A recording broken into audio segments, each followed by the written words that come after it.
핫스팟이 끊어졌어요. 네, 안녕하세요. 이제 네, 안녕하세요. 혼자 말씀하시면 어색하죠? 네, 되게 이상하네. 네, 그래도 이제 앞에 사람이 있어가지고 조금 나은 것 같아요. 맞아요.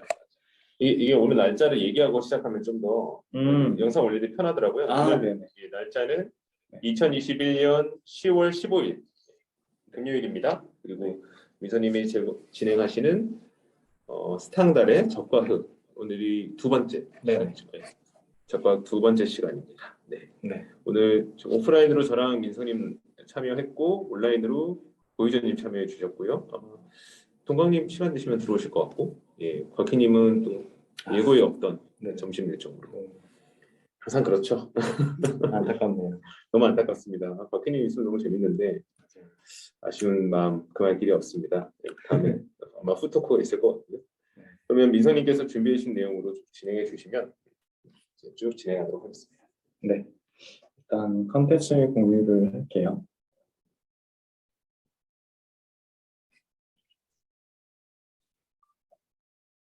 네, 뭐 별 내용은 없는데 일단 좀 배경을 한번 좀 보여드리고 싶어가지고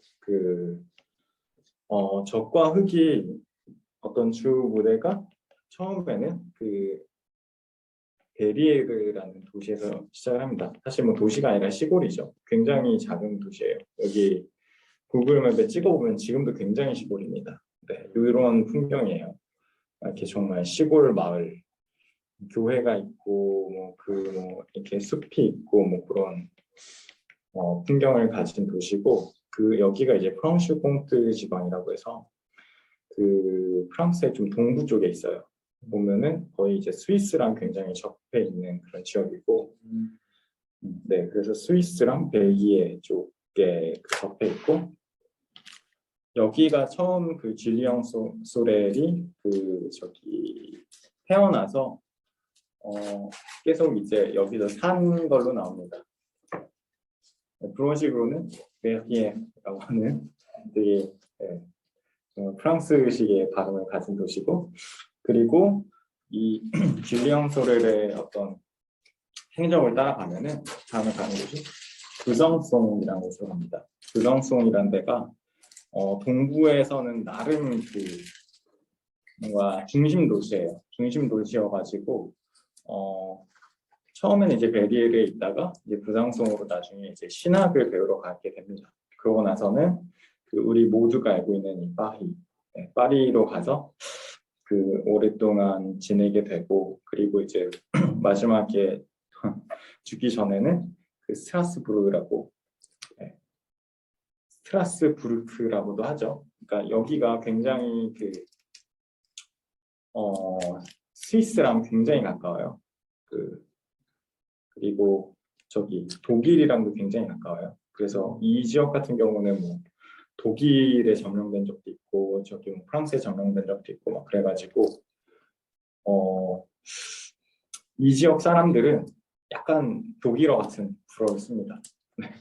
독일어 같은 불어를 쓰고, 그리고 이 성으로 보면은 이 사람이 뭐 독일 사람인지 프랑스 사람인지 뭐 알 수가 없는 그런 사람들이 많아요. 일단 작품의 배경 자체가 굉장히 동쪽으로 치우쳐져 있고, 굉장히 이제 줄리앙 소렐은 정말 시골 사람이다 라는 거를 좀 전달해 드리고 싶어가지고 이렇게 먼저 지역 설명을 드렸고요. 네, 그리고 작품의 배경에 대해서 설명을 하기 위해서 얀세니즘 혹은 정세니즘이라고 하는 거에 대해서 조금 설명을 드리고 싶어요. 정세니즘이라는 게 프랑스에 있어서 가장 중요한 사건이 정말 문화사적으로는 제가 볼 때는 루이 14세의 출현인 것 같아요. 왜냐면은 이게 루이 14세가 굉장히 오래 집권했거든요. 10살 정도의 왕이 돼서 죽을 때까지 왕을 했으니까 그 당시로 치면 진짜 오래 살았어요. 아시겠지만 이 당시 뭔가 의학의 그런 수준 때문에 거의 생체 실험을 당하다시피 했는데도 굉장히 오래 살아가지고 한 60년 뭐 이렇게 집권을 했어요, 그 사람이. 그리고 그 루이 14세가 굉장히 전국 전쟁도 활발하게 했기 때문에 프랑스의 국경도 많이 바뀌고 정말 그 한 세기를 풍미한 사람이죠. 그 한 세기를 풍미한 사람이면서도 사실 프랑스어에 있어서 굉장히 중요한 사람인데 프랑스어의 어떤 표준어가 만들어지는 게 17세기예요. 그 루이 14세에 의해서 이제 만들어지고 그래서 만약에 불어를 배우면은 17세기 이후의 작품은 다 읽을 수 있어요. 그래서 그러니까 지금 현재 쓰이는 불어도 17세기에 만들어진 불어랑 거의 다르지가 않아요. 그래서 뭐 발음 측면에서도 그렇고 뭐 웬만한 단어도 거의 형태가 비슷한데 그런 계기가 만들어진 게 루이 14세 때문입니다. 그리고 프랑스에 있어서 정말 르네상스라고 할 수 있는 정말 가장 위대한 뭐 건축, 뭐 미술, 뭐 그리고 뭐 문학 작품에서도 그래서 이제 루이 14세 시대를 고전시기라고 하거든요. 프랑스에서는 그런 굉장히 이제 중요한 그 의미를 가지는데 그 대충 이 당시가 구교랑 신교가 좀 대립이 좀 격화됐을 때잖아요. 대립이 이제 격화돼서 어느 정도 이제 신교 국가가 있고 그리고 이제 구교 국가가 있고 구교 국가의 이제 뭐 대표적인 데가 이 당시에는 프랑스였거든요. 그 원래는 이제 뭐라 그래야지 이 나중에는 뭐 구교 국가가 그 스페인이랑 프랑스가 되고 그리고 독일이 굉장히 그 중심적인 신교 국가로 처음부터 이제 자리 잡아가지고 있었는데 나중에는 이거는 약간 나중의 모습이고 이 당시에는 스페인이랑 독일이 사실상 같은 그 하스부르크 가문이 그 통치를 하고 있었기 때문에 신교에 둘러싸여서 혼자 이제 구교를 지지하고 있었던 그런 형편이었어요. 그랬었고 그리고 아시겠지만 그 합스부르크가 굉장히 유전병이 심했잖아요. 그래서 현재 스페인 왕가가 루이 14세 계통이에요. 그 지금 스페인의 왕가가 부르본 가문이거든요. 그게 이제 프랑스의 부르본 가문에서 출발한 거고 그 배경 아시면 아시겠지만 루이 14세가 첫 번째 부인이 저기 그 합스부르크 가문 사람이었기 때문에 그 나중에 이제 계승권을 인정을 받아가지고 스페인을 지배를 했던 거죠. 아무튼 이 배경에서 장세니즘이라는 게 어떻게 나왔냐면은 구교 안에 있어요. 이 저기 얀센파, 그러니까 얀센이라고 하는 이제 네덜란드 사람이 이제 만든 하나의 어떤 운동인데 구교 안에서 굉장히 신교에 가까운. 그러니까 뭔가 구교는 뭐 그 약간 관료제적인 그런 조직이 있잖아요. 뭔가 신과 직접 만나는 게 아니라 신부를 통해서 만나고 그 신부도 굉장히 이제 계층이 나눠져 있어서 뭐 교황 그리고 뭐 주교 교황 뭐 추기경 주교 뭐 이런 식으로 나눠 있는 체계에서 굉장히 그 현실적인 지배력을 가지는 그런 사람들의 복종하는 그런 체계였는데 얀센파는 그거를 좀 부정합니다. 그래서 구교의 부패와 부정과 뭐 그런 것들을 굉장히 멀리하기를 바라고 그래서 그 정말 성경으로 돌아가자. 정말 성경과 직접 만나는 특히 이제 그 신약에 굉장히 집중된 그런 어떤 경향을 가진 일종의 뭐 분파, 학파 그런 거였습니다. 그래서 루이 14세가 이 얀세니즘을 굉장히 싫어했어요. 네, 얘네는 거의 뭐 배교에 가깝다라고 뭐 그렇게 이제 몰아가지고 탄압도 많이 당하고 그랬었는데 이 작품 전체에 나오는 그 줄리앙 소렐의 그 멘토가 2명 있어요. 그 맨 처음에 나오는 첫 번째 나오는 그 줄리앙 소렐한테 라틴어를 알려준 쉘렁이라는 사제가 있고 그리고 이제 나중에 이제 줄리앙 소렐을 출세길로 이끌어주는 삐라르라는 사제가 있습니다. 이 둘 다 장세니즘 굉장히 강도된 사람들이에요. 그래서 그 지난번에 간단히 설명을 드렸지만 그 줄리앙 소렐의 굉장히 특별한 재능이 신약을 전부 다 라틴어로 암송하고 있다는 거거든요. 근데 그 중에서 이제 뭐 그러니까 이 얀센파 자체가 굉장히 복음서를 굉장히 강조해요. 음, 그래서 그런 복음에 대한 지식을 굉장히 강조하기 때문에 줄리앙 소렐이 그렇게 그런 지식적인 백그라운드를 가졌다라고도 볼 수 있을 것 같아요. 그래서 그렇게 설정이 됐구나. 네, 그렇습니다. 이게 네. 이제 좀 이해가 되는 게 그 네. 작품 초반만 읽었는데 네. 이해가 그러니까 이 소렐이 라틴어로 신약을 전부 암기하고 있다는 것 자체를 굳이 왜 넣었을까? 네네. 그러니까 이 소렐이라는 대상이 앞으로 이제 사교계에서 두각을 나타내다가 이제 네. 어떤 좀 비명의 교수용어를 처하게 된다는 스토리를 알고 있으면서도 여러 가지의 특징들을 작가가 부여할 수 있을 텐데 라틴어로 신학을 완벽하게 암기한다라는 내용이 나중에 어떻게 쓰일까 사실 좀 그 관점에서 봤는데 네. 시대상이 반영된 걸로 봐야겠네요. 네. 벌써 딱 거기에서부터 이 당시에 어떤 문화를 아는 사람이라면 얀센파구나. 네. 소레이 얀센파의 영향 아래 있는 사람이구나 하고 바로 알 수 있겠네요. 네. 그래서 보면은 이 멘토들이 줄리앙 소레 굉장히 이제 출세에 젖은 사람이잖아요.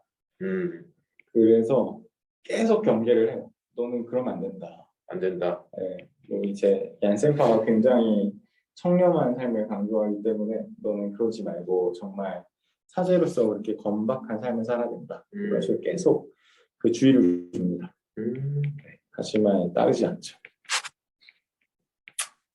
네. 그런 배경이 있고 하나 더 설명을 드리면 저번에 이제 여왕 마고에 대해서 설명을 드렸었는데 여왕 마고의 모티프가 된 게 이 적과 흑이라는 소설이고 그리고 적과 흑이라는 소설은 사실은 스탕달이 실제로 접했었던 어떤 신문 기사 같은 거에서 유래했던 거예요. 네. 그래서 그러니까 결국은 이 줄리앙 소렐이랑 거의 비슷한 앙뚜안 벨테라는 사람이 그러니까 신학생인데 이 사람이 부인을 총으로 쏘는 사건이 벌어지거든요. 네. 그 사람이 이제 총을 쏘는 사건이 벌어져서 사람들이 좀 취재를 해보다 보니까 이 사람이 굉장히 가난한 집에서 출생을 해서 신학교에 들어갔는데 거기서 이제 그 학업을 중단하고 이제 가정교사로 들어갑니다. 그래서 가정교사로 들어갔는데 이 집에서 그 부인하고 바람이 납니다. 그리고 이 부인하고 바람이 난 게 나중에 들켜가지고 해고당하고 그리고 나서 다른 집으로 이제 가정교사를 갔는데 그 집에서 이제 딸이랑 그 관계를 맺은 거예요. 그래서 이것도 나중에 적발돼가지고 쫓겨난 거예요. 그러니까 이 사람은 이거 분명히 투설한 거다라고 생각하고 전에 자기랑 바람을 피던 사람을 죽이는 사건이 있었어요. 거의 이게 줄리앙 소렐이 겪은 사건이랑 거의 비슷합니다. 이게 실존 사건이에요. 이게 실존 사건이었고 이 실존 사건이랑 이제 여왕 마고의 그 배경이 되는 그 보니파스 라몰이라는 어떤 가상의 인물이라는 사람이랑 이렇게 엮어가지고 이제 적각이라는 소설을 쓴 거죠. 일단 작품에 대해서 조금 더 설명드리기 전에 혹시 좀 말씀하실 게 있으시면.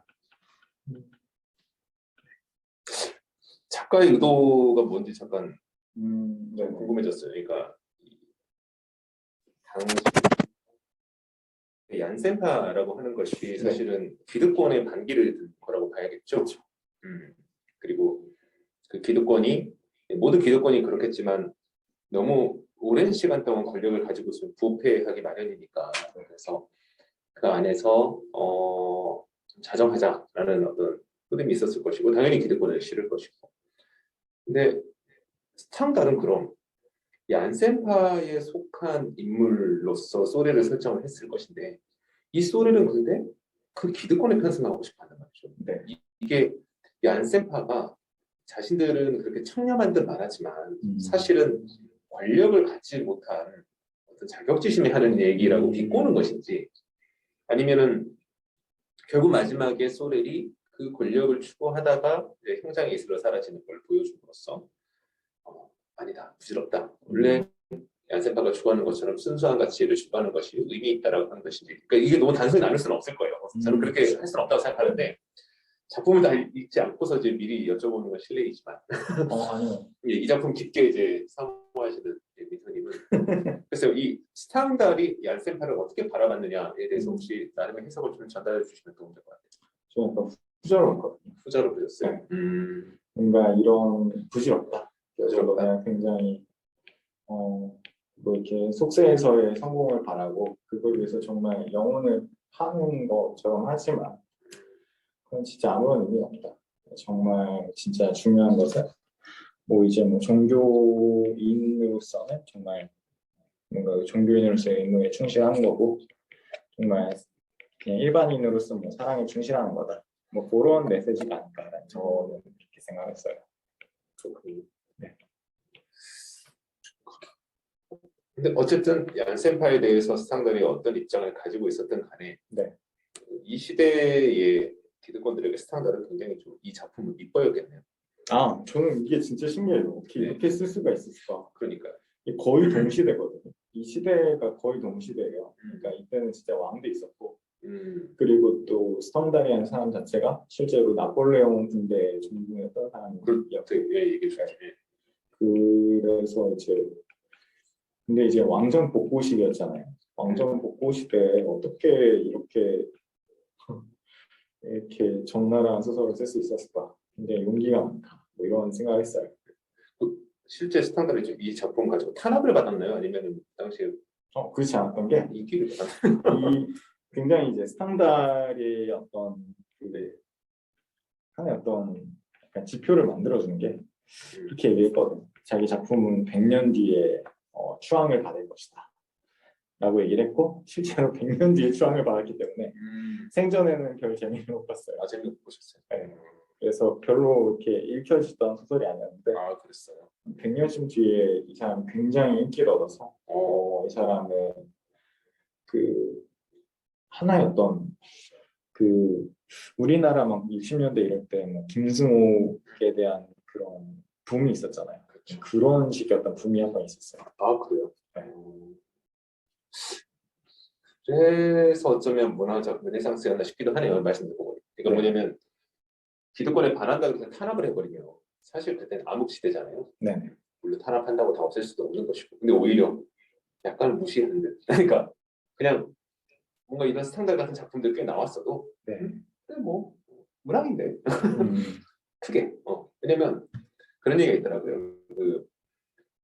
그 한국 근대사에 이런 대중 문화들 탄압 많이 했는데 그 당시에 이런 얘기가 나왔었다고 해요. 오히려 그냥 건드리지 않으면 사람들이 무시할 텐데 맞아요. 자꾸 검열하고 그게 사람들 사이에서 회자되고 대학생들끼리 몰래 해적판 돌려보고 막 오히려 그게 안 좋은 거다라는 얘기가 있었다는 얘기를 아주 어렸을 때 들었던 것 같아요. 근데 어쩌면 루이 14세 이 왕정복고 시대에서는 비판하는 것도 사실 허용이 되지 않았나? 문학이라는 영역이 있었어는 그런 추정도 해볼 수 있지 않나 싶어요. 어쨌든 스탕달이 이 작품을 냈을 때 자기 당대에서는 그런 얘기를 못 걸었다면 그러지 않았을까 그런 생각이 좀 들어요. 왜냐면 그 이야기 스토리 쭉 들었으면 굉장히 흥미롭거든요. 그렇죠. 너무 재밌는 얘기인데 당대에서는 돈바스가 앉지 않았을까 싶었는데 그죠. 이 당시에는 저기 루이 14세 시대 아니고 루이 14세 그 손자가 죽고 그러고 나서 공화정을 갔다가 나폴레옹이 지배했다가 다시 이제 부르봉 왕가가 다시 지배할 정도 그 정도 시대예요. 그래도 어떤 그 비판에 대해서 민감성은 굉장히 민감하죠. 민감할 때 맞아요. 그렇죠. 굉장히 민감할 때 어떻게 이렇게 썼을까? 이 당시에 나폴레옹을 지지한다라고 하면은 거의 뭐 진짜 뭐라 해야지? 지금 우리나라에서 김일성을 지지한다 이 정도의 느낌일 텐데 그걸 그냥 그렇게 생각할 수도 있어. 소수 중에 그런 것도 있을 필요가 있어라고 인정하기 되게 어렵잖아. 그렇죠. 저희도 지금 시대 살면서 대단하네요. 또 프랑스 예술의 깊이를 또 보여주는 게 아닌가. 전 그런 게 되게 중요하다 생각하거든요. 그게 되게 중요하다 생각하고 이 바깥에서 들어온 얘기긴 하지만 잠깐 저희 단톡방에 뱅크시 얘기 잠깐 나왔어요. 말씀 올려주셔가지고 뒤늦게 봤는데 그러니까 그런 생각이 들었어요. 그러니까 이제 결국 뱅크시의 작품이 이렇게 천문학적인 금액으로 회자가 되는 건 그 과감한 발상 때문인 거죠. 그 발상 자체가 가치가 있는 거다라고 좀 생각을 하는데 되게 부러운 마음이 있었어요. 왜냐면 그렇게 기존의 틀을 벗어나는 생각을 하려면 기존의 틀을 완전히 구축하면서 동시에도 벗어날 수 있는 정말 넘나들이 저는 있어야 된다. 그러니까 틀이 없는 상태에서 마구잡이로 막 이렇게 예술을 펼치는 건 오히려 인정받기 되게 어렵지 않나? 그렇죠. 저는 그렇게 생각하거든요. 근데 그 틀을 어느 정도 혹은 우수하게 갖추면서 그걸 넘나들리면 그때 가서 정말 마스터피스가 된다 생각이 들어요. 그리고 제가 민성님의 소개로 사실은 이제 조성진도 알게 되고 피아노 연주 쇼팽 콩쿨 뭐 이런 거 있는 줄 알았지만 네. 요즘 한창 이제 쇼팽 콩쿨 진행하고 있죠. 예. 몇 개 좀 들어보면서 재택하면 들어갔는데 그런 생각이 들더라고요. 이렇게 모르는 귀가 들어도 수준입니다 이거. 그다음에 수준을 충족하는 것과 그 수준을 넘나드는 게 조금 느껴지는 감이 있는 거예요. 물론 제가 미달을 사는 사람 1등 해버리면 할 말이 없는데 근데 이런 건가?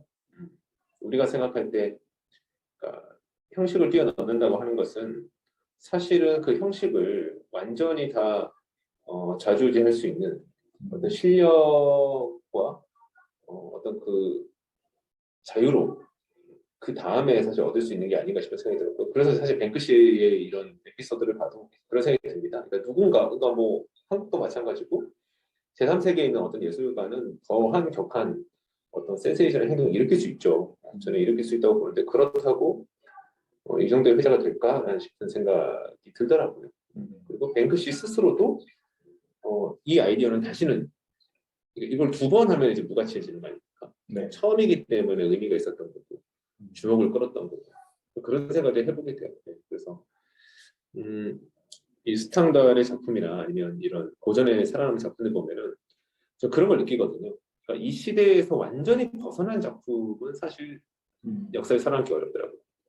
그러니까 중세 시대에 쓰인 작품이 근대의 색채를 그대로 담고 있으면 오히려 살아남기 어려운 것 같고 네. 그 시대의 내용을 품고 있으면서 더 나아간 어떤 형태와 느낌 그런 게 있을 때 시대를 대변하면서도 시대를 이끈다라는 평을 받고 나중에 그게 오롯이 그 역사 속에 이제 각인되지 않나 뭐 그런 생각도 해봤거든요. 네.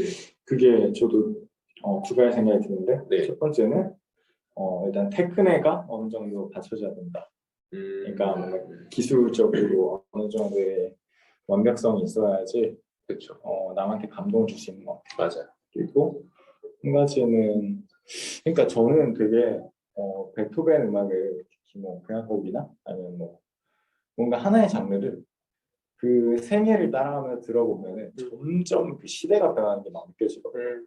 처음에는 거의 뭐 모차르트나 하이든 작품이랑 거의 비슷한데 라고 했는데 중기쯤 되면은 자기만의 막 그 길을 만들거든요. 후기 가면은 그거마저 막 버려요. 자기가 그 만들어 놓은 새로운 틀을 그냥 버리고 완전히 새로운 경지로 나아가는데 근데 이런 베토벤의 어떤 후기 교향곡이나 뭐 후기 작품을 들었을 때의 어떤 감동은 초기에 그런 단계가 있지 않고 상관없는 것 같아요. 저 동의합니다. 네. 맞습니다. 맞아요. 그래서 뭐 저희가 저 작품도 그렇고 저희 사는 뭐 인생도 그렇고 네. 이게 사실 한 번도 끊어짐 없이 쭉 이어지는 거잖아요.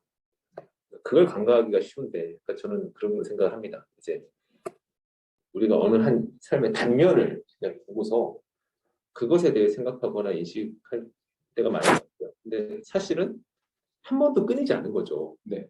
그 내가 내 몸에 있는 유전자의 길까지 생각하면은 정말 그러니까 최초의 시원으로 올랐는데 그렇죠.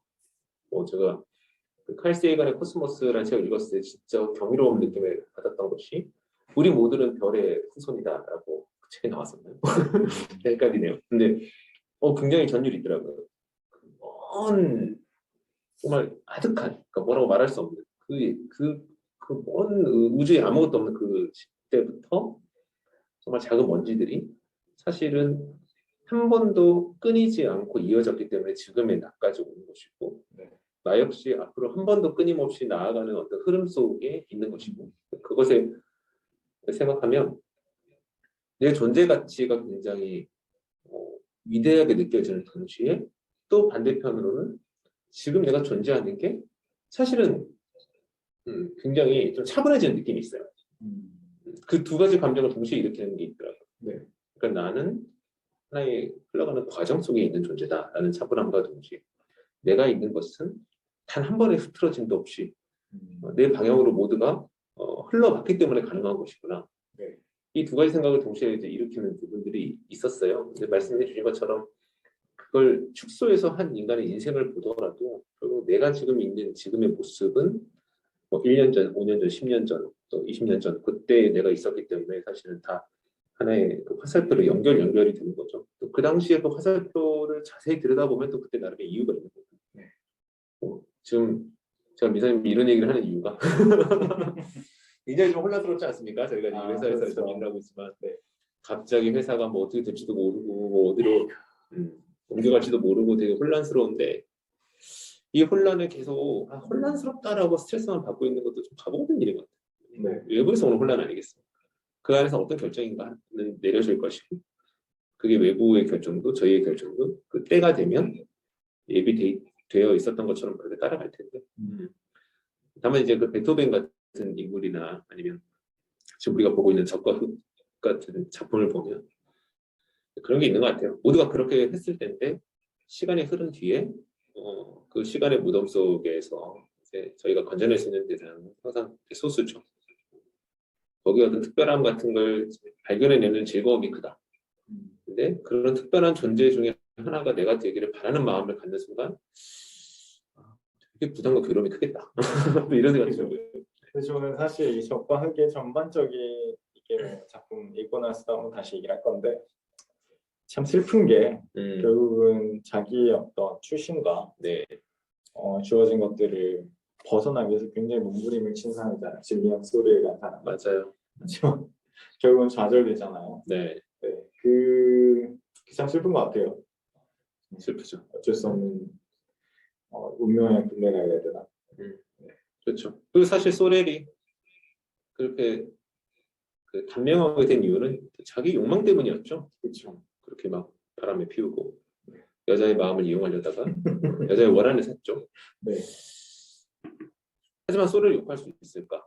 네. 그 수단과 방식은 잘못됐지만 또 소렐이 이제 세상에 태어나서 시작했었던 그러니까 자기 능력 대비 시작했던 그 어떤 출발점을 생각하면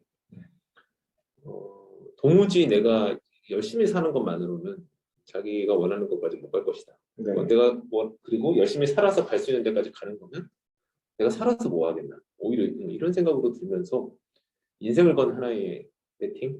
약간 그런 느낌? 그러니까 레버리지로 비트코인에 올인하는 요새 맞아요. 그렇죠. 근데 그런 감정들이 있을 수 있죠. 그래서 저는 그래요. 그러니까 소렐의 감정은 어찌 보면 네. 비트코인에 대한 감정과 비슷한 거 같아요. 거의 그렇죠. 그러니까 사실 되게 아이러니하거든요. 그러니까 신학을 라틴어로 달달 외울 수 있는 사람이 네. 어떻게 이렇게 비종교적인 행동을 할까? 비양심적인 행동을 하는가? 네. 물론 이제 작품을 제가 읽지 않고 항상 이게 좀 조심스럽지만 그 내면에 보면 그렇게 소렐이라는 인물이 그렇게 단편적으로 그려지지 않았을 것 같아요. 훨씬 더 좀 저는 풍부하게 그려지지 않았을까 싶은데 다만 그런 거죠. 이게 소렐은 몰랐을까? 지금 자기가 이렇게 소위 여자의 마음을 이용해서 어떤 일신의 성공을 바라는 게 부도덕하다는 걸 몰랐을까? 알았겠죠. 당연히 알았을 거라고 봅니다. 그 여러 가지 장치가 있었을 것 같아요. 신학에 대해서 통달했다는 것도. 근데 알면서도 그렇게 선택을 했던 거고. 그렇죠? 비트코인도 그렇고 아니면 여러 가지 투기의 열풍도 그렇고. 그러니까 이렇게까지 투자나 아니면 투기라고 하면 좀 의도가 들어가니까 그냥 투자라고 할까요? 이렇게까지 많이 회자가 되고 이렇게 되는 모습 참 흥미로운데 근데 그 중에서는 이제 어느 선을 넘어가는 것들도 있을 거예요. 넘어가는 것에 대해서 위험하다는 생각을 과연 못할까? 아니면은 위험하다는 걸 알면서도 어차피 나는 다른 미래가 없어. 선택지가 없어. 이거 아니면 나는 다 의미가 없어. 잘못된 돼서 차라리 내가 다 망쳐버린다고 하더라도 끝나버린다 하더라도 지지부진하게 사는 것보다 차라리 그게 나아. 라는 생각으로 만약에 사고를 한다면 또 그런 게 하나의 세대를 관통하는 흐름이 돼버린다면 무서운 일이죠. 이게 근데 진짜 슬픈 게 좀 그런 것 같아요. 저는 이 작품에서 정말 질리앙 소렐이라는 하나의 그 프티 부르주아의 어떤 삶이잖아요. 그게 하나가 있고, 네. 이제 노르베르 백작이라고 나오거든요. 그러니까 저기 나중에 이제 마틸드의 오빠인데 노르베르 백작은 굉장히 몰개성한 사람이에요. 아빠 말 잘 듣고 되게 그러니까 이 둘이 굉장히 이제 대비되는 존재인 건데 뭔가 현대를 살아가는 사람들이 제가 이제 나이가 35인데 제 주변에 친구가 둘 중에 하나예요. 지금 결혼해서 애를 키우고 있거나 그렇죠. 아니면 진짜 위험한 비트코인 투자를 하거나 중간이 없습니까? 네. 다 뭐라 해야지? 중간은 민석 씨네. 네, 저도 약간 비트코인을 하진 않지만 뭐 주식이나 이런 거 투자하는 사람은 부자에 좀 가까울 수 있는데 요즘 주식 갖고 는 투자로 얘기 안 하죠. 모르겠습니다. 뭐 연끌해서 주식 그러면 약간 다른 얘기겠지만. 네. 아무튼 그게 참 슬픈 것 같아요. 그러니까 네. 그 여기 보면은 줄리앙 소렐이 그 노르베르 백자에 굉장히 그러니까 좀 줄리앙 소렐의 저변에 그런 게 있는 것 같아요. 이 귀족에 대한 혐오. 네. 나는 이렇게 정말 영혼을 다 바쳐서 너네랑 좀 비슷하게라도 가는 게 평생 목표다. 근데 너네는 태어나자마자 이게 주어졌네. 이건 너무 좀 그렇지 않아? 약간 이런 게 되게 저변에 깔려 있어요. 줄리앙 소렐이 굉장히 출세 지향적이면서도 굉장히 감정적인 게 그래서 이 감정에 의해 가지고 계속 뭐 사건이 일어나기도 하는데 그럼에도 불구하고 이 사람이 끝까지 그걸 제어를 못하고 그 저변에 그런 분노가 약간 숨어 있는 것 같아요. 저는 그 마음을 해부해서 이해하는 게 굉장히 중요하다고 생각해요. 네. 제가 지난번에 세션에서 얘기했는지 모르겠는데 저는 파이어족을 최근에 알았거든요. 네. 그 유재석이 진행하는 유퀴즈에 그 파이어족인 분이 나오셔서 네. 이제 같이 한 에피소드를 장식하는 걸 제가 보았습니다. 나중에 들어보니까 뭐 거기서 그분 말씀하셨지만 굉장히 그 네티즌들 비난, 원색적인 비난 때문에 고생 많이 하셨다고 하더라고요. 지금 하고 있고. 비난하는 심리는 무엇인가? 40대에 모든 걸 은퇴하고 그러니까 조기 은퇴의 삶을 사는 것을 남이 그렇게 살겠다는데 뭘 욕하고 말고 할 게 있나? 두 번째, 그럼 자기들은 그런 삶을 바라지 않나? 여러 가지 생각이 있거든요. 근데 욕하는 심정, 그러니까 그 비난하는 표면은 이런 내용이에요. 한참 어떤 뭐 국가와 민족과 역사를 위해서 노력해야 될 때 그렇게 놀고 먹는다는 거 부끄럽지도 않냐.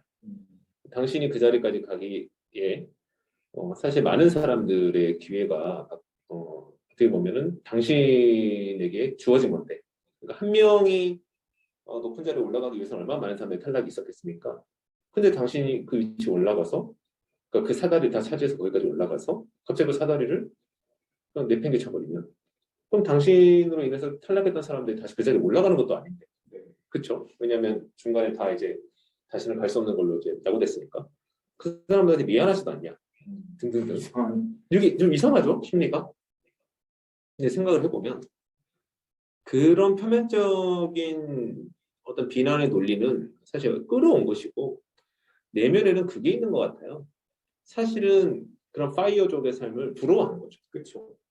그 파이어족의 삶은 부러울 수밖에 없습니다. 네. 왜 부러울 수밖에 없냐면 어떤 삶을 산다가 아니에요. 파이어족의 정의는. 저는 그렇게 생각해요. 그러니까 이렇게 해서 국가를 위해 성실히 복무한다. 만약 대통령이 된다면 이런 삶에 대해서 이 길을 가고 싶은 사람과 가고 싶지 않은 사람 여기 나눠 서보세요 그러면은 아마 뭐 반반이거나 싫다고 생각하는 사람도 많을걸요. 너 그렇게 힘들게 살고 싶지 않다. 부담스럽다. 이렇게 생각할 수 있잖아요. 근데 파이어족의 삶은 거기가 이제 공란이에요. 자, 당신 40대 이후 인생의 중간 이후를 원하는 대로 살 수 있어. 거예요. 네. 이걸 마다할 수 누가 있습니까? 음. 열심히 공부를 할 수도 있고, 그렇죠? 다른 직업으로 바꾸려고 도서관 가서 책을 볼 수도 있고, 아니면 진짜 자기가 좋아하는 글을 쓸 수도 있고, 음악을 들을 수도 있고, 뭐든 해도 된다는데 이걸 누가 싫어하겠어요? 다 원하죠. 그러니까 여기 그 비난이 있는 것 같아요. 참 재밌는 게 음. 이게 파이어족이 네. 줄리앙 솔에 굉장히 좀 투영이 되네요. 그래요. 줄리앙 솔의 맨 마지막에 죽을 때 그런 네. 얘기 하거든요. 당신들이 나를 이렇게 이런 식으로 몰아붙이는 거는 결국은 내가 그 제재수집의 아들이기 때문이지 않냐. 맞습니다. 연결되는 게 있어요. 그죠. 그러니까 결국은 한 대상을 놓고 비난하는 사람들의 심리는 그 안에 부러움이 있는 거고, 그죠. 네, 전 부러움이 있다고 생각하거든요. 부러움이 있는데 그 부러움이 내 것은 아닌 거예요. 그리고 그것은 부럽긴 한데 현실성이 없다고 생각했어요. 근데 누군가는 그걸 현실로 누리고 있어요. 뭐 재벌스럽게 사는 것까지는 이제는 포기했어. 내가 볼 때. 그것까지 포기했어요. 그럼 이제 할아버지나 증조할아버지까지 다 온라인 개화된 문제니까. 그까지 다 포기했는데 아니 이게 뭐야? 동시대를 살아가는 사람이 20대, 30대를 열심히 살다가 40대에 조기 은퇴돼서 사는 선택지를 자기가 누리고 있어요. 나도 열심히 살았는데 네. 근데 나는 그 선택을 못해. 여러 가지 이유가 있겠죠. 모아놓은 돈이 없거나 투자에 실패했거나 아니면 딸린 아이들이 있거나 여러 가지 조건들 때문에 나는 못해. 그랬을 때 나오는 감정이 당신이 부럽다. 지금이라도 내가 40대 파이어가 아니면 뭐 40대 중반 아니면 50대 파이어라도 해보도록 노력을 해야겠다. 이렇게 이야기가 간 것이 아니라 당신이 잘못했어. 그리고 당신이 없어져야 돼. 당신이 없어져야 이 선택지는 결국 선택 불가해져야 나같이 사는 사람이 차라리 안심이 돼. 왜? 어쩔 수 없었으니까.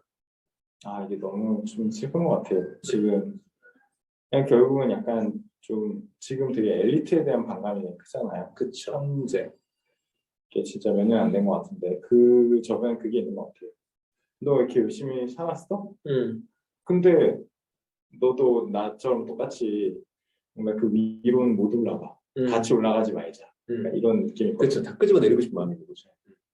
너 이렇게 열심히 살더니 꼴 좋다. 네. 그렇게 뭐 저희 오징어 게임 다 보셨나요? 오징어 게임에서 보면 상우가 서울대 경영. 그쵸. 무슨 동네니? 벌써 본 지 얼마 안 됐는데. 하여튼 그 동네에서 잘 못 사는 동네에서 수제 소리 듣고 좋은 대학 가고 좋은 직업 갔죠. 그래서 거기서 스타트를 합니다. 근데 상우는 깡그리 망했어요. 마지막에는 우승도 못했어요. 네. 저는 이 작품이 전 세계의 어떤 사람들의 마음에 들어가야 되기 때문에 어떤 표준의 감각에 맞췄다고 생각하는데 사실 우리 모두는 상우 같은 존재를 이제 편안하게 보는 거죠. 네. 잘났다고 날아오르다가 추락한 엘리트. 그리고 바로 이제 줄리앙 소레를 바라보는 그런 느낌 같은 거죠. 그렇죠. 그러니까 소렐은 하늘로 비상하다가 추락하는 걸 지켜보는 어떤 관점이라면 상우는 비상했다가 추락해서 바닥에서 발버둥 치는 걸 보고 있는 관점인 거죠. 네. 근데 저는 사람 안에 그런 마음들, 그러니까 저 엘리트 저래서 어떻게 빨리 다시 잘 됐으면 좋겠다고 바라는 사람 한 명이라도 있었을까요? 그러니까 이게 또 아닌 거예요. 그러니까 저는 그렇죠. 파이어족을 바라보는 마음도 그렇고 여기 이제 소렐이 마지막에 그렇게 되어갈 때 지금 마지막에 형장에서 말씀하셨던 내용도 그렇고 사실은 그 대상, 그러니까 파이어족으로 사는 사람 그 자체, 소렐 자체의 어떤 함의도 있겠지만 이들을 둘러싸고 있는 그 다수의 그 시대의 어떤 마음들 거기에 내 마음도 섞여 있으니까요. 왜냐면 솔직히 말씀드리면 전 파이어족 그거 보고 나서 아내한테 진짜 부럽다, 너무 멋지다. 저게 가능한 거였냐? 그래서 저희 아내가 파이어족 처음 들어보냐? 진짜 이렇게 시대에 뒤떨어진 사람으로 제가 살고 있는지 몰랐다고 비난도 하고. 너무 부럽죠. 전 부러워 죽겠는데. 지금 네. 채팅창에 그러니까 말씀하신 것처럼 사실 비트코인을 전혀 몰라가지고 네네네. 제가 코인 아무것도 안 사와가지고 몰랐어요. 네네. 비트코인 말고 여러 가지 코인이 많더라고요. 되게 근데 많습니다. 예. 제 주변에 코인을 열심히 하는 애들이 물어보면 그러거든요. 너는 하필이면 그 많은 자산 중에 코인에 투자하냐라고 제가 물어보면 이거를 해야지 자기가 좀 그래도 좀 기력이 남아 있을 때 부를 누리지 않냐. 40살 뭐 아니면 50살 뭐 요새는 진짜 한 50대면 청년기인 것 같아요. 제가 생각했을 때는. 그런 것 같아요. 네. 그래서 이제 진짜 약간 지금 와서 중년은 한 60대 정도 됐던 것 같은데, 그러면은 그때 가서는 내가 뭐 스포츠카를 타고 다녀도 이렇게 이상하지 않고, 마지노가 50대인 것 같은데 50대까지 풀을 잃으면 24시간 잠이 돌아가야 된다. 그래서 잠을 못 자더라고요. 네. 그렇죠. 잠들 수 없죠. 네. 그렇죠. 이 인공지능은 잠을 자지 않기 때문에 네. 인공지능이 인간을 잠재우지 않죠. 맞습니다. 채팅방에 무슨 말씀이 이렇게 네. 올라오셨나요? 비트코인이 위험하진 않다. 말씀하셔서. 비트코인은 위험하지 않죠. 네. 대신 잘 비트코인은 몰랐어요. 비트코인은 너무 비싸죠. 음. 얼마더라? 6천만 원이었나? 아, 1 비트코인 6천인가 7천인가? 예. 근데 그래서 오히려 비트코인은 7,100만 원. 야, 제가 마지막에 봤을 때 더 올랐네요. 네. 그렇죠. 뭐 하여튼 예. 저는 그러니까 그 마음이 모르겠습니다. 그러니까 이걸 옳다 그르다 말하는 것도 위선적이라는 생각도 있어요. 그러니까 소래를 보면 어떤 관점으로 보면 잘됐다 이거. 그러니까 사필 규정이다 이렇게 네. 생각할 수도 있는데 그렇게만 말할 수 없는 게 있고 그런 닮은 모습도 있고 결국은 그게 문제가 아닐까요? 그런 위험한 선택으로 내모는 그 시대가 사실은 잘못이 아닐까라는 생각도 있어요. 그러니까 저는 그런 마음들이, 그러니까 저희가 독서 모임 쭉 하면서 계속 그 얘기했었잖아요. 옛날에 김훈의 영자를 얘기하면서 이제 그 얘기 깊게 나눴던 것 같은데 젊은 세대를 마치 위험 취급하고 있잖아요. 이 기득권도 그렇고 사회도 그렇고. 그러니까 저는 그게 한 시대를 살아갈 때 그 세대의 스펙트럼에 무게중심이 있다고 생각해요. 무게중심.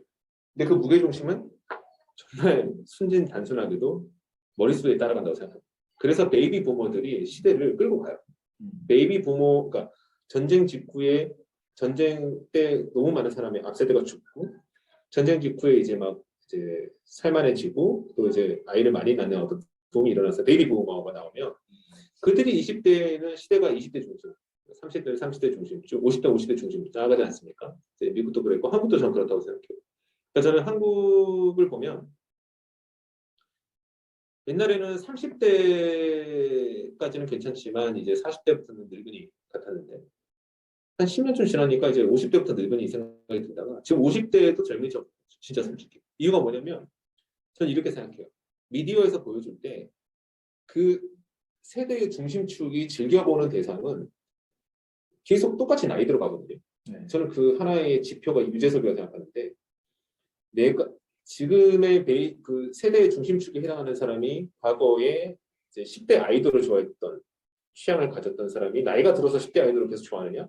조금은 좋아하지만 오히려 계속 같이 늙어가는 사람들로 따라간다고 봐요. 그래서 지금은 세대의 중심축이 이렇게 나아가고 있는데 문제는 세대의 중심축에 들어오지 못한 젊은 세대들은 그래서 자꾸 낙오되는 거죠.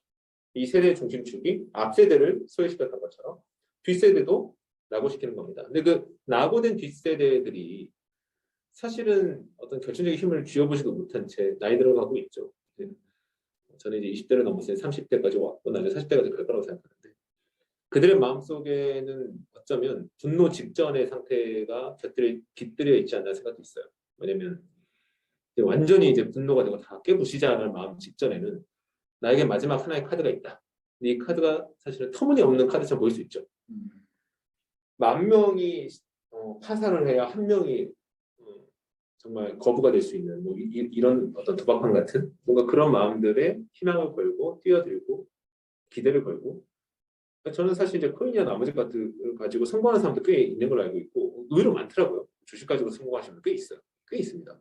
네, 그러니까 드러나지 않은 부자도 꽤 있으세요. 근데 그냥 그걸 대하는 마음을 볼 때 이거를 내가 정말 열심히 해서 그에 상응하는 내가 그 결과를 거머쥐어야겠다라고 생각하는 사람은 사실 아무도 없더라고요. 왜냐면 이게 논리로 움직이는 게임이 아니다 보니까. 그래서 사람들이 다 달려들면 달려드는 만큼 수요 공급으로 올라가는 거고 사람들이 다 빠지면 또 빠지는 거라 사람들이 달려드는지 빠지는지만 사실 보고 있는 약간 그런 모습도 있는 것 같아서 좀 안타까운데 저는 그런 시대상이 계속 반복되는 게 좀 슬프다. 지난번 1부 때도 그랬습니다. 그 당시에는 귀족이라는 신분이 있으니까 그랬다고 치는데 지금의 대한민국은 귀족 신분 이런 신분 없잖아요. 네. 근데 부자와 가난함은 계속 있는 거고 그게 도저히 내가 어떻게 해볼 요량이 없는 거고 네. 옛날에는 좋은 대학만 가면 어떻게든 해볼 수 있다는 생각이 들어서 그렇게 자식 교육에 열을 올렸는데 지금은 사실 그것도 아닌 것 같거든요. 네. 지금은 그것도 아닌 것 같고 곽상도 네, 뭐 그런 핏줄을 타고나는 것 같아요. 요새는. 네. 일단은 오늘 좀 작품에 대해서 간략하게 좀 시간 순서대로 한번 대화를 해보고 그다음에 좀 이어가도 괜찮아요. 알겠습니다. 그렇게 해주시죠.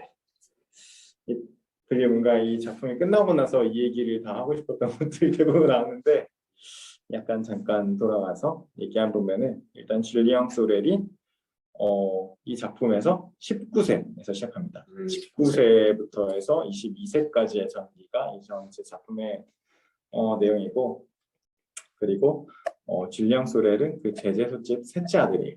그리고 첫째랑 둘째는 그러니까 이 뭐 목재를 다루고 이런 데 있어서 굉장히 이제 타고난 사람들이고 그리고 그러니까 힘쓰는 집 사람들이니까 굉장히 정말 딱 보면 이렇게 노동자 같은 사람들인데 얘는 그 비리비리하게 태어나서 아빠가 맨날 때려요. 그래서 너는 왜 내 일도 제대로 안 도와주고 무슨 우리 집안에 태어나가지고 뭐 공부를 한다고 자꾸 막 신부님 막 쫓아다니고 뭐 하는 거냐 이런 식으로 계속 구박만 당하는 겁니다.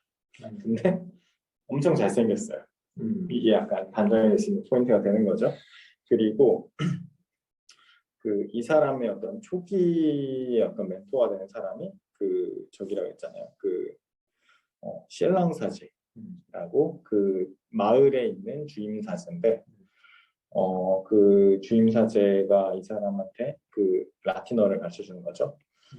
그 사람과 동시에 또 이 사람의 첫 번째 이제 교양을 만들어주는 사람이 그 동네에 이제 정말 이제 전역을 하고 다 이제 퇴업을 한 다음에 내려온 군의가 있었어요. 군의관이 이 사람이 어떤 그 줄리앙 소렐의 기본적인 교양을 좀 만들어줘요. 줄리앙 소렐의 어떤 설명이 첫 번째가 있었고 그리고 이 도시를 지배하는 이제 베리에르라는 굉장히 시골 마을을 지배하는 사람이 그 레날이라는 그 시장이 있습니다. 이 시장은 굉장히 세속적인 인물이에요.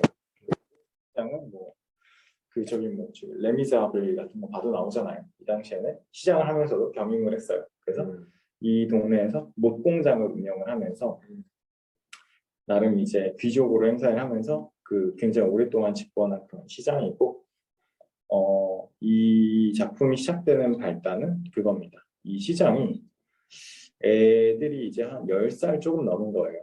이제 10살 조금 넘다 보니까 이제 교육을 시켜야 되는데 이 베리에르가 아까 보여드렸지만 굉장히 지금도 시골 마을이잖아요. 옛날에는 정말 거의 문명이 없었겠죠. 그러다 보니까 얘네를 교육을 시키려고 하는데 이 줄리앙 소렐이라는 애가 라틴어를 좀 한다더라. 그래서 이 사람이 이제 그 애들을 교육시키는 이유는 뭐 그런 거예요. 그래도 우리 집이 그래도 이 동네에서는 좀 잘 나가는 집인데 그래도 애들을 뭐 이렇게 좀 라틴어 좀 가르치고 해야지 내 체면이 선다. 이런 느낌으로 그 줄리앙 소렐을 초청합니다. 그런 사람이고 반면에 이 이제 시장의 부인인 이제 레날 부인이라는 사람이 있는데 이 부인은 옛날 시대에는 그런 게 되게 많았잖아요. 숙모가 있는데 이 숙모가 제 자식이 없어요. 근데 이 사람이 엄청난 부를 가지고 있어서 저기 뭐 조카뻘인 이 레날 부인한테 모든 재산을 물려준다라고 했어요. 그래서 이제 이 시장이라는 사람이랑 굉장히 영혼 없는 결혼을 해서 정말 이 부인은 그냥 이 시대의 전형적인 귀족 부인 같은 느낌이에요. 그래서 정말 시골 마을에서 정말 뭔가 그런 귀족에 대한 교양을 전혀 받지 못하고 정말 그냥 신앙심 있고 애들 키우는데 모든 그런 신경을 집중하는 그런 부인이 있습니다. 네. 그 부인이 있고 이렇게 줄리앙 소레라는 애가 라틴어를 좀 한다는 거 듣고 이 시장이 줄리앙 소레를 가정교사로 채용을 합니다. 여기서 이제 작품 시작을 하는데 결국은 이제 막 그 처음에 이제 줄리앙 소레를 불러놓고 이 시장이 막 그 테스트를 해요. 너가 라틴어 좀 한다는데 얼마나 하는지 좀 보자. 그러니까 이렇게 줄리앙 소레 이렇게 딱 성경을 주더니 여기서 그냥 번호만 찍어봐라. 그래서 한마디만 앞에 읽으면 내가 그 뒤에 쭉 다 이해하겠다. 라고 해가지고 그런 식으로 시범을 보입니다. 그러니까 이제 시장이 놀라워하죠. 아, 어떻게 이걸 다 외우고 있나. 그러면서 이제 애들을 맡깁니다. 굉장히 전적으로 신뢰를 하면서. 그래서 이제 줄리앙 소렐이 이제 애들을 가르치면서 이렇게 살고 있는데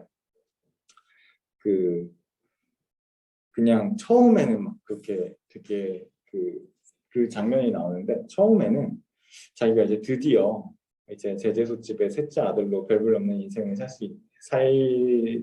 그런 운명이었는데 드디어 뭔가 여기서 빠져나온다. 그게 굉장히 감명 깊어하면서 드디어 내 어떤 그 운명을 바꿀 수가 있다. 그런 식으로 그 생각을 해서 좋아하다가 점점 이 줄리앙 소렐이 나폴레옹을 굉장히 추앙을 하거든요. 이 작품의 배경 자체가 스탕달이랑 거의 동시대이긴 한데 그 나폴레옹이 죽은 지가 얼마 안 됐을 때니까 나도 나폴레옹처럼 성공을 하려면 이렇게 있으면 안 되는데 뭔가 방법이 없을까 이렇게 생각을 하는 거죠. 이렇게 생각을 하던 차에 내가 어떤 그러니까 신학교를 들어가는 그런 길도 있지만, 그러니까 저기 줄리앙 소레를 처음에 데려오면서 생각한 건 그런 거였어요. 얘가 이제 신학교를 들어가기 전에 학비를 이제 벌기 위해서 이 집에서 이제 가정교사를 시키겠다 이런 마음이었는데, 그거 말고 다른 길이 없을까? 이걸 계속 찾는 사람이에요. 그렇게 하고 있다가 얘가 뭔가 그런 식으로 어떤 귀족 사회에 뭔가 발을 들여낼 수 있는 기회를 찾다가 이제 레날 부인을 꼬시기 시작한 거죠. 꼬시기 시작을 합니다. 그래서 내가 귀족을 지배를 해보겠다. 약간 이런 굉장히 불순한 마음으로 레날 부인을 꼬시고 이 레날 부인이 굉장히 이제 순수한 사람이고 정말 이제 시골에 있는 그런 사람이기 때문에 처음에 굉장히 되게 당혹해 해요. 근데 이제 이 시장이라는 사람이 워낙 되게 별 볼 일 없는 사람이고 그런 인생을 사는 사람이다 보니까 전혀 사랑이나 그런 감정이 자기 거라고 생각 못하고 있었는데 근데 이 줄리앙 소렐이 뭔가 그런 설렘을 주는 거예요. 정말 나는 이런 어떤 사랑이라든가 그런 것들이 있지 않을 거라고 생각했는데 그래서 이 줄리앙 소렐에 사랑을 하게 됩니다. 그래서 빠져들고 여기서 몇 개 소설의 장면을 보면은 이게 이제 처음에 이제 줄리앙 소렐이 그 레날 시장 집에 가정교사로 갔을 때의 장면이에요. 예. 이 보면은 나중에 이 소설을 한 두 번째 읽었을 때 이거를 처음에 보게 됐거든요. 이 보면은 여기에 뭔가 처형당한 사람에 대한 쪽지가 있더라고요. 이 장면을 처음에는 눈여겨보지 않았었는데 이게 나중에 보니까 줄리앙 소렐의 운명이었어요. 이런 장면이 나오고 줄리앙 소렐의 모습은 이제 이 오른쪽 페이지를 보면 나오는데 네. 굉장히 이제 그 줄리앙 소렐이라는 사람이 얼마나 촌뜨기인지를 보여주는 거죠. 정말 이렇게 어떻게 여기에 들어가야 되나 그런 그것도 제대로 못하고 그래가지고 이제 이 부인이 정말 이제 하대하는 그런 그냥 시골뜨기들 대하듯이 하니까 가정교사로 왔습니다. 이런 식으로 이제 들어가는 장면이 나오고 그리고 하나 더 이제 아빠가 처음에 어떻게 저기 줄리앙 소렐을 대했냐면 이런 식으로 막 대해요. 너네는 너 되게 진짜 쓸모없는 사람 취급을 하거든요. 그래서 어떻게 처음에 그 가정교사로 데려간다 그랬을 때 어떻게 뭐 너가 이 사람들 알게 됐냐 이렇게 추궁을 하는 거거든요. 뭐 그런 장면이고 하나 더 보고 싶었던 게 이거예요. 굉장히 줄리앙 소렐이 처음에 이제 레날 부인이랑 빠지는 장면이 얼마나 불순했는지를 알 수가 있는데 마치 이제 그냥 정복하는 거 같은 거죠. 그냥 뭐 그러니까 정말 이게 뭐 사랑에 빠져서 그런 게 아니라 정말 정복하고 싶어서 그렇게 했다는 거고. 그래서 이게 되게 웃기는 건데 뭐 여기서 이제 길어지니까 설명 안 했는데 사실은 줄리앙 소렐이 이 귀족 부인을 꼬시려고 했을 때 대상이 두 명 중에 하나를 그냥 고른 거였어요. 이 레날 부인이 있고 그 레날 부인, 레날 시장이랑 부인이 뭔가 여름에는 뭐 휴가 같은 걸 가가지고 한 달 정도 지내거든요. 근데 이 집에 있었던 이제 다른 그 귀족 부인이 있어요. 그 사람을 꼬실까 말까 이런 식으로 이제 둘 중에 하나 그냥 고른 거거든요. 그렇게 워낙 줄리앙이 되게 불순한 마음으로 접근을 했었는지 그거를 보여주는 거고. 그래서 줄리앙의 어떤 사랑에 대한 접근 이런 걸 또 보여주는 게 이런 거예요. 그 부인한테 접근할 때도 뭐 교묘한 책략을 짜내느라고 머리가 피곤했다. 뭐 이런 식으로 네. 굉장히 좀 줄리앙의 의도를 볼 수 있는 그런 장면이고, 그래서 이제 줄리앙이 그 이제 레날 부인과 어떤 처음으로 이제 관계를 가지게 되는 장면에서도 그냥 진짜 그냥 밤에 쳐들어와가지고 레날 부인의 방에 정말 그렇게 해서 관계를 갖는 뭐 그런 장면들이 나옵니다. 근데 그 관계를 갖고 나서는 점점 이제 둘 다 빠져들게 돼요. 그리고 하나 더 보여드리고 싶은 게 이게 레날이라는 사람이 얼마나 그 무신경한 사람인지 보여주는 게 이 얘기를 계속 하거든요. 뭐 그러니까 레날 부인이 뭐 약간 줄리앙 소레에 대한 관계된 얘기 그런 걸로 인해서 좀 그 시장을 피하고 싶을 때 항상 머리가 아프다. 그러면 항상 시장은 그 레날 씨는 뭐 여자란 노상 같단 말이야. 그 복잡한 기계는 언제고 고장난 곳이 있거든. 이런 식으로 얘기를 해요. 그러니까 굉장히 이 어떤 그 레날 부인이라는 사람이 어떤 식의 결혼 생활을 했었고 뭐 그걸 이제 보여주는 거죠. 이런 식으로 하다가 하나의 그 줄리앙 소렐의 그 침대 밑에 줄리앙 소렐 추앙하는 나폴레옹의 그 그림을 감춰놨어요. 근데 나폴레옹의 그러니까 뭐 언제 뭐 어떤 계기인지는 정확히 기억이 안 나는데 갑자기 막 집안을 전부 다 뒤지는 일이 일어난 거예요. 그래서 근데 이제 줄리앙 소렐은 자기 방에 있지 않고 이 레날 부인의 방에 있었던 거죠. 그래서 뭔가 자기가 이걸 폐기할 수 없는 상황이 돼서 이 레날 부인한테 그거를 폐기를 해달라고 해요. 근데 폐기를 해주되 거기에 뭐가 들어있는지는 보지 말고 그냥 그거를 태워달라 이런 식으로 얘기를 해요. 그러니까 이 레날 부인이 이 줄리앙 소렐이랑 처음에는 레날 부인이 자기가 아니라 이 하녀랑 엮어주려고 했거든요. 이제 집안일을 하는 사람 둘이 이렇게 결혼을 하면 좋겠다고 생각을 해서 그래서 이게 얘가 나를 좋아한다고 했는데 사실은 이 하녀를 좋아하고 있었고 이 하녀의 초상화구나. 이런 식으로 이제 오해를 합니다. 오해를 해가지고 굉장히 또 그 질투에 빠지는 그런 사건이 있었고, 네 그런 식으로 뭔가 뭐라 해야지 지지고 볶고 하면서 점점 이렇게 그 감정이 깊어가는 사이에 들켜요. 이제 레날 시장한테 뭐 투서 같은 게 날라옵니다. 너네 네 부인이 지금 바람이 났다. 이 둘이 되게 그런 관계다라고 하니까 이 시장은 웃기는 게 그 레날 시장은 이 부인을 막 사랑해서 그런 게 아니라 뭐 이제 뭐 레날 부인의 방 얘기를 했지만 제가 둘이 각방했어요. 밤에 전혀 뭐 서로 이렇게 관계가 없어요.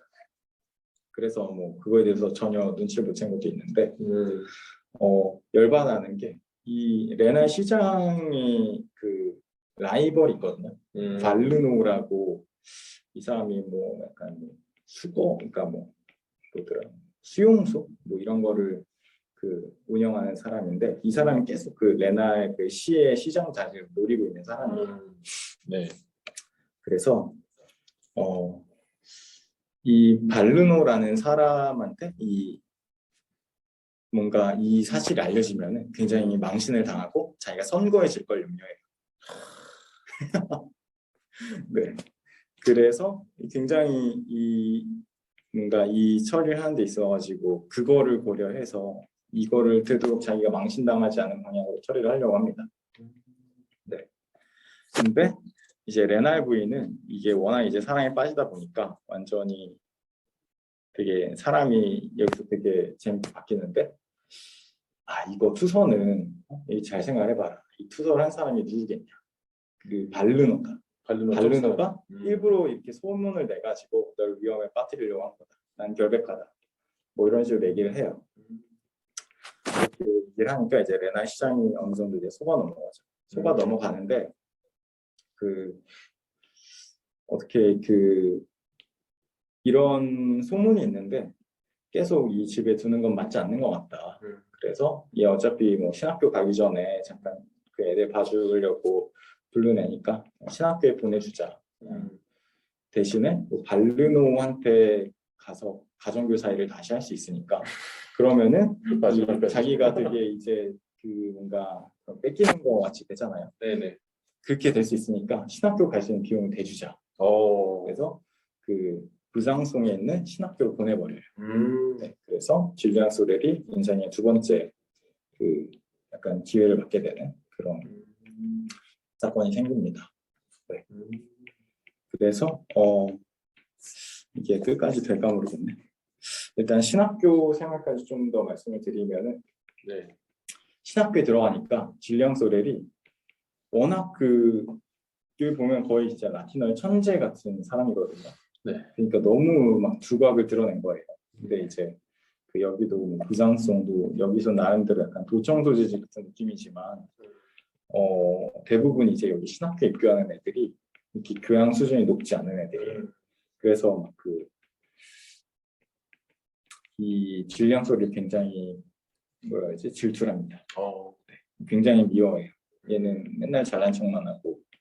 네. 이 당시에는 사실 뭐 신부가 되는 애들 중에 정말 바쁜기 싫었을 생각이 많고 그러다 보니까 우리는 그냥 이렇게 가난한 농촌의 애들인데 얘는 뭐 보니까 집안도 대단한 애 같지가 않은데 이렇게 맨날 잘난 척이고 시험 보면 맨날 1등이니까 얘는 뭐냐 이런 식으로 해서 굉장히 시기와 질투를 받습니다.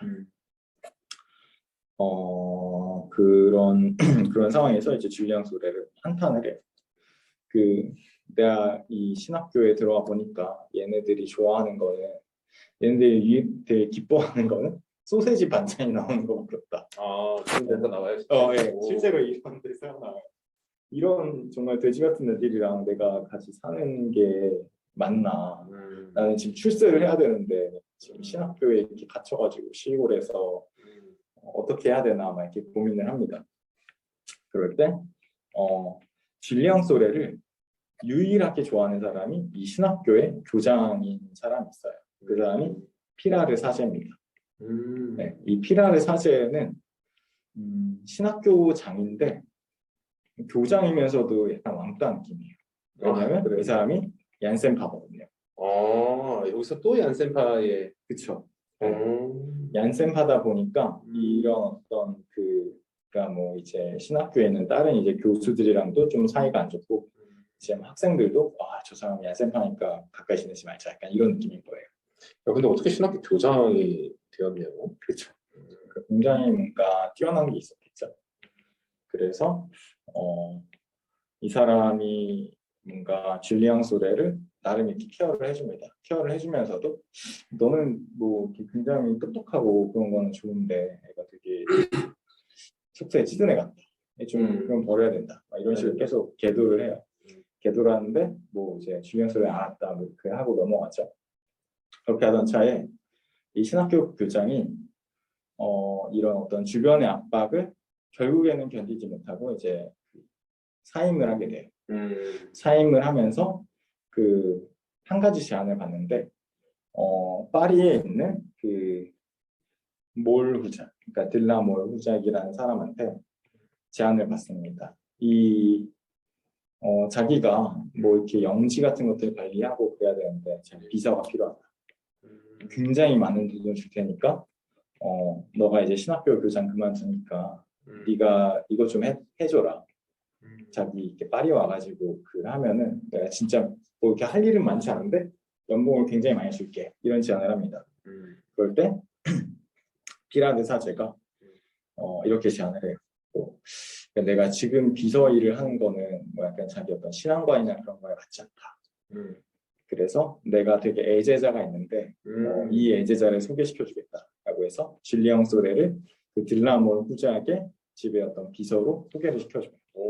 그래서 그 피라르 사제는 이제 그 파리 근처에 있는 교구의 그 어떤 약간 뭐 주임 신부 이런 걸로 이제 발령을 시키고 그리고 줄리앙 소레를 들라몰 후작의 집으로 들어갑니다. 일단 여기까지 설명할게요. 네네네. 내용입니다. 소설 무대를 중심으로 보면 네. 소렐의 고향, 여기 레랄부이 만난 네. 그 고향, 그다음에 신학교, 네. 그리고 이제 파리로 옮겨가는 과정이 있는 거죠. 네.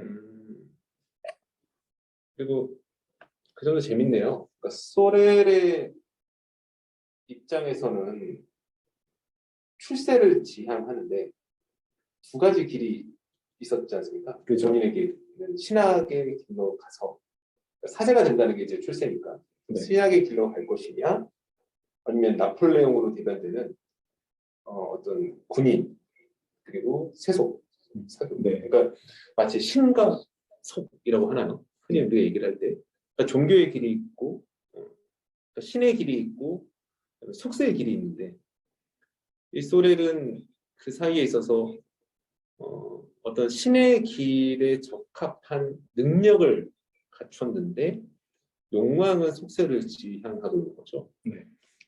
그래서 처음에 저는 레랄 그 씨의 저택으로 갔을 때는 약간 속세의 영역, 그 다음에 신학교로 갔을 때는 신의 영역, 이 양쪽을 다 체험을 해보게 되는 하나의 단계인 것 같은데 결국 이 소렐은 속세의 길을 택하는 그런 모습이 보여서 전반적으로 이 인물이 나아가는 방향 자체가 네. 흥미로운 것 같아요. 그러니까 사실 성공할 수 있는 두 가지 영역 중에서 소렐은 다 가졌죠. 제가 볼 때는. 그러니까 그 신의 영역, 신학의 영역이라는 것도 내가 원한다고 할 수 있는 건 아니잖아요. 네.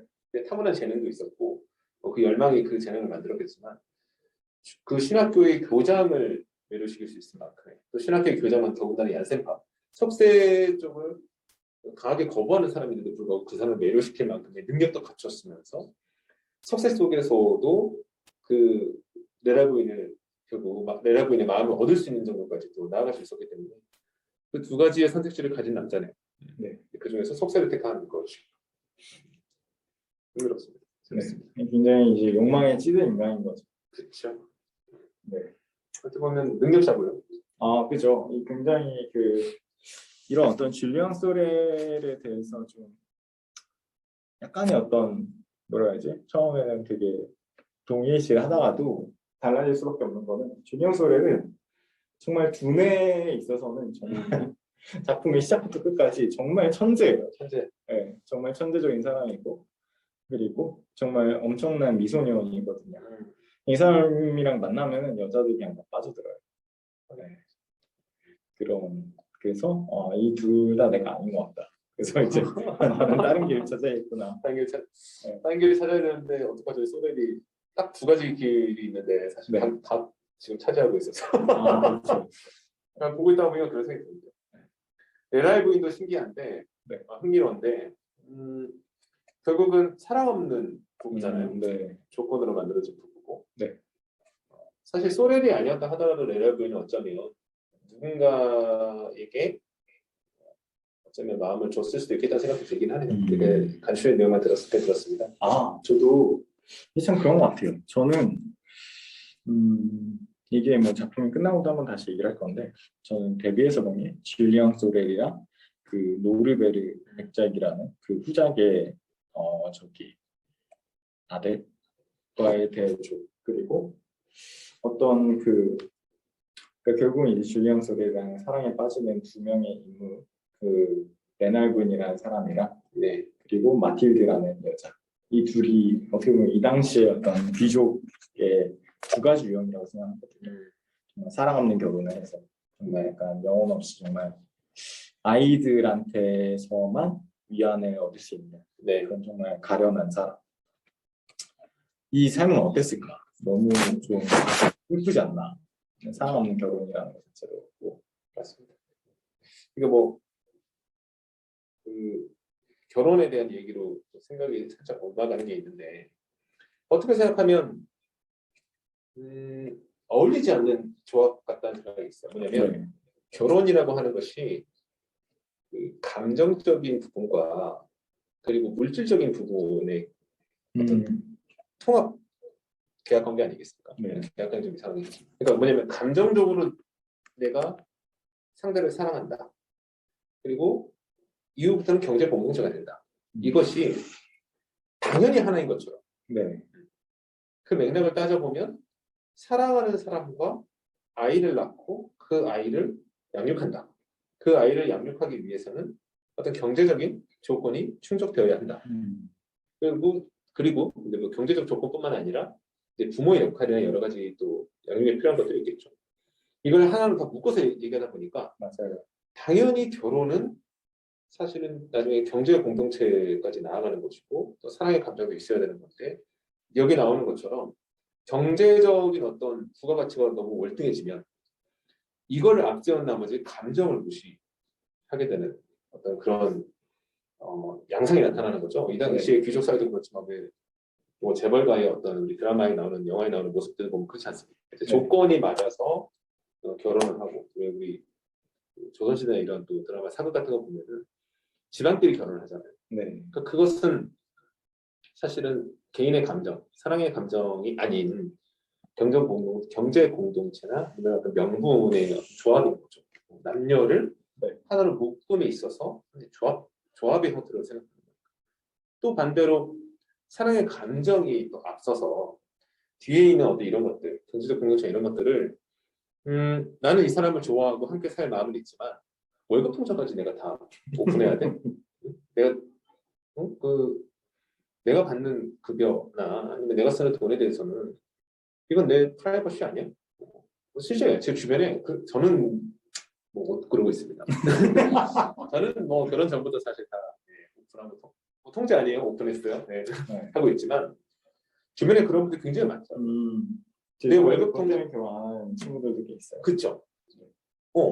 결혼했고 아이도 있는데 내 급여 통장은 따로예요. 상대방 몰라. 나도 상대방 몰라.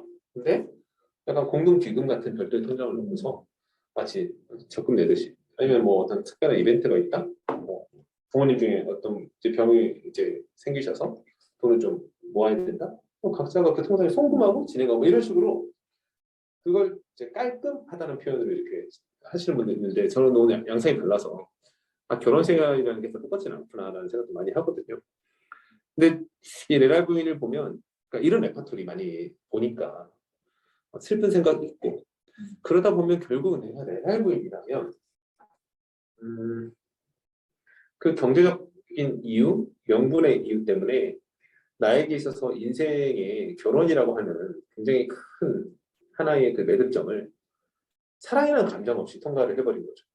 그렇게 살아가고 있고.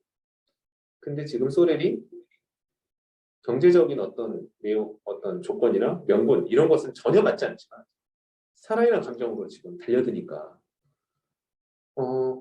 그리고 수요가 있고 누군가가 그걸 적극적으로 차지하려고 대시하고 있고 위험해질 수 있는 건 아니지만 어떻게 보면은 함락되지 않았나 싶은 생각도 있어요. 그렇죠. 네. 정말 그러니까 당시 귀족 부인의 어떤 삶이 아니었을까요? 그렇죠. 그리고 귀족 부인의 삶이라는 것이 이 모든 게 양태됐던 것은 사실 거기서 오지 않을까 싶어요. 왜냐면 너무 많은 걸 가진 거죠. 맞아요. 너무 많은 걸 가졌고 그 많은 것들을 잃지 않아야 되는 그 두려움도 있었고 저는 그 말을 믿거든요. 가난해지는 것을 두려워하는 것은 가난한 자인가 부유한 자인가? 부유한 자가 훨씬 더 두려워한다고 생각합니다. 네. 왜냐하면 그 가난에 처했을 때 내가 어떤 일을 겪게 되는지 그 가난까지 내가 떨어지는 그 추락의 깊이를 몰라요. 아는 사람이라 하더라도 저는 그게 더 무섭다고 생각합니다. 한 번도 고생해보지 않은 사람은 고생하게 되는 상황에 대한 너무 무섭죠. 측량할 수 없는 네. 두려움이 있고 그 두려움이 훨씬 더 크다고 생각해요. 그래서 저는 뭐 가진 자나 아니면은 힘듦을 겪어보지 못한 사람들이 훨씬 더 잔인해질 수 있다고 생각합니다. 자신의 지위를 위협하거나 자신의 위치를 흔들려고 하는 어떤 것들. 물론 이제 저희 뭐 강남 좌파란 말도 있고 뭐 부르주아와 진보라는 얘기도 있긴 하지만 그들의 모습은 약간 소수일 수 있고 혹은 그들이 이제 그렇게 하는 것이 더 개인 마케팅에 도움이 돼서 그렇게 할 수도 있다고 생각하는데 그렇게 놓고 보면은 세상에 그런 게 있어요. 제 마음에도 그게 있고요. 어떤 걸 결정을 할 때 되게 내 마음을 가볍게 여기고 운명의 바람에 나를 맡겨보는 것처럼 왜 이야기 보다 보면 그런 게 있지 않습니까? 속세를 떠나서 정말 유유자적하는 방랑의 삶을 사는 사람도 있고 그럼 되게 멋지다는 생각도 하고 근데 감히 할 수 있을까? 그런 생각을 해보면 근데 두려움이 막 몰려오는 거예요. 그로 인해서 나타나는 일들에 대해서 근데 이 두려움은 어디서 오는가 생각해보면 사실 무지 그리고 막연한 불안감에서 참 슬픈 게 뭔가 점점 더 그런 좀 정략견처럼 돼가잖아요. 네, 옛날에 왕가들이 그렇게 되었잖아요. 그렇죠. 점점 약간 그렇게 되는 것 같아요. 왜냐하면 두려우니까. 네. 그러니까 내가 누군가와 사랑에 빠지는 게 두려운 거예요. 이 사랑에 빠짐으로 인해서 내가 지금까지 지켜봤던 이 알량한 내 삶의 안정성 혹은 기득이라고 말할 수 있는 어떤 발판 이런 게 송두리째 부서지고 뽑힐까 봐 저는 두려운 마음이 있다고 생각해요. 그렇죠. 결혼보다 10배 정도 무서운 건 오히려 이제 아이를 갖는 거. 네. 아이를 갖고 그 아이를 책임져야 되고 막 이런 것들이 나를 어떻게 바꿀지 모르는 근데 굉장히 소용돌이 치며 무섭게 다가오는 태풍 같은 거겠죠.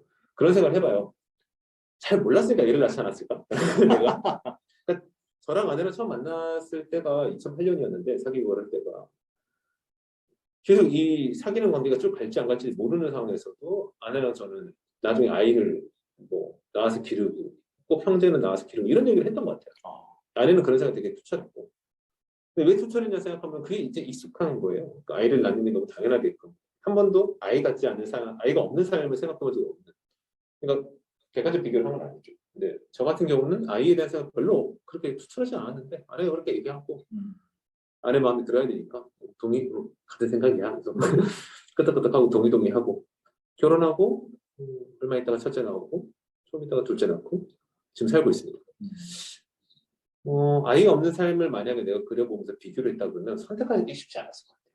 물론 아이가 이제 있으니까 그 자체에 충분히 갖는 건데 또 그런 생각까지 해보면서 뭔가 이 결혼이라는 제도까지도 이 안에서는 그 저는 되게 슬프더라고요. 레날 부인의 어떤 인생이 굉장히 슬펐어요. 저는. 네. 그러니까 레날 부인은 결혼의 어떤 조건에 속박되어 있는 사람이고 네. 소렐은 이 결혼이라는 걸 비웃듯이 넘나드는 사람 아닙니까? 네. 그 두 사람이 이제 충돌을 일으켰을 때 그 나타나는 어떤 파국을 보면서 결국 결혼이라는 제도도 인간이 만든 인위적인 하나의 발명품의 장치인데 이렇게 흘러간다는 것도 생각합니다. 네. 네, 시간. 일단은 시간 때문에 다음 시간에 계속 할게요. 네, 감사합니다. 재밌었습니다. 즐거웠습니다. 오늘 저만 이렇게 참여해서 아주 토크를 독점해서 기쁘고 다른 분들에게 되게 좀 송구한 마음이고요. 저는 너무 재밌었습니다. 마음대로 좀 이야기를 할 수 있었던 것 같아요. 이런저렇게 흔들면서. 네. 감사합니다. 감사합니다. 네, 오늘 즐거웠고요. 이 영상은 유튜브에 제가 올려서 다 공유 드리도록 하겠습니다. 감사합니다.